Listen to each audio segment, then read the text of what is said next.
Les nouveaux maîtres des lieux imposent leurs règles. À Volnovara, aux mains des Russes et des séparatistes depuis 2 mois, un nouveau chef local pro-russe a été désigné pour administrer la ville. La priorité, c'est la reconstruction des immeubles bombardés. Et c'est une équipe russe qui recense les destructions. Moscou va rebâtir et payer. À l'école, malgré les fenêtres brisées, les impacts de tirs, les cours ont repris. L'enseignement se fait désormais en russe et non plus en ukrainien. La plupart des habitants ici sont russophones, mais pas question de renier le passé. Et vous vous sentez ukrainienne ou russe? Ukrainienne, bien sûr.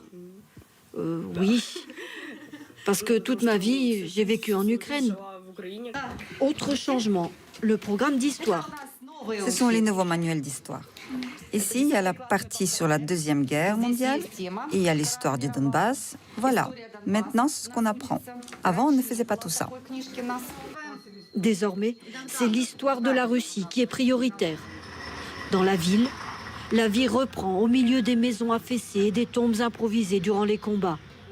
Sur un banc, Galina téléphone. Elle nous dit que le réseau est rétabli. C'est un réseau russe. En face, 2 militaires nous l'affirment. C'est la Russie maintenant. Il y a des gens qui sont contents, d'autres non, d'autres qui ne réalisent pas encore, mais c'est une question de temps. Tout à côté, à la poste, nous constatons que les retraites sont payées en roubles, la monnaie russe. Elle remplace peu à peu la monnaie ukrainienne, la grivna. D'ailleurs, au petit marché local, Vous achetez du fromage?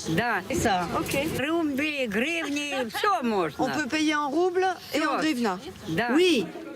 Mais à Volnovara, de nombreuses familles n'ont plus du tout d'argent. Elles ont tout perdu durant les hostilités et ne survivent qu'avec l'aide humanitaire. Chaque jour sur cette place, un repas chaud est distribué, ainsi que des friandises pour les enfants.